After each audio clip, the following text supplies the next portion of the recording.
Hello મિત્રો, કેમ છો બધા? મજામાં ને? તો મિત્રો, આ છે ઝાંઝમેર મસ્તરામધારાનો સુંદર દરિયો, એનો સુંદર નજારો.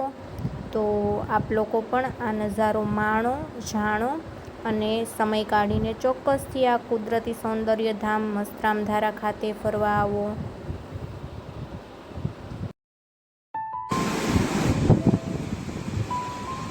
તો મિત્રો, આ દરિયો આપ જોઈ શકો છો. જો આપ લોકોને પાણીથી ડર ન લાગતો હોય, તરતા આવડતું હોય તો જ આમાં સ્નાન કરવાની કોશિશ કરવી. બાકી દૂરથી જોઈને કુદરતનો નજારો માણી શકાય છે. આપણે હાલમાં છીએ મિત્રો મસ્તરામધારા મંદિરની ખોડિયાર માતાની ગુફા પાસે જે દરિયો છે તેના દર્શન કરીએ છીએ. મિત્રો, આટલો સરસ દરિયો જોઈને મને એક શાયરી યાદ આવે છે.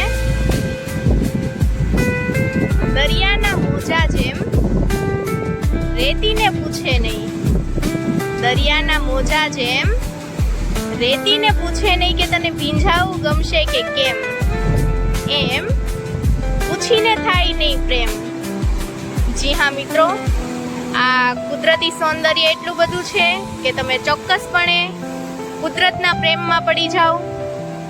તો મિત્રો, કુદરતની સાથે રહેવાની, કુદરતના ખોળે રહેવાની, કુદરતની નજીક રહેવાની સર્વશ્રેષ્ઠ જગ્યા જો ભાવનગર જિલ્લામાં મને લાગતી હોય તો ચોક્કસપણે હું કહીશ કે તે છે મસ્તરામધારા મંદિર. જેમાં આપ જોઈ શકો છો વિશાળ દરિયો ઘૂઘવાટા કરે છે. મિત્રો, અહીંથી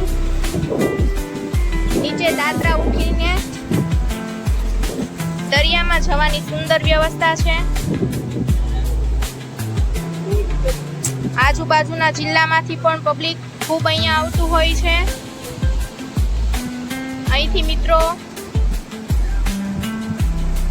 દરિયામાં નીચે જઈ શકાય તેવી સુંદર વ્યવસ્થા છે. તો મિત્રો, તમે પણ ચોક્કસ પધારો આ કુદરતની નજારાનો આનંદ માણવા માટે મસ્તરામધારા મંદિર, તળાજા, જિલ્લા ભાવનગર ખાતે. આવા જ અવનવા વિડીયો મેળવવા માટે મિત્રો, અવનવા સ્થળની મુલાકાત માટે અમારી ચેનલને સબસ્ક્રાઇબ કરો અને બાજુમાં આપેલા બેલ આઇકોનને ચોક્કસથી દબાવી દો. મિત્રો, આવા અવનવા સ્થળોની અમે આપને મુલાકાત કરાવતા રહીશું.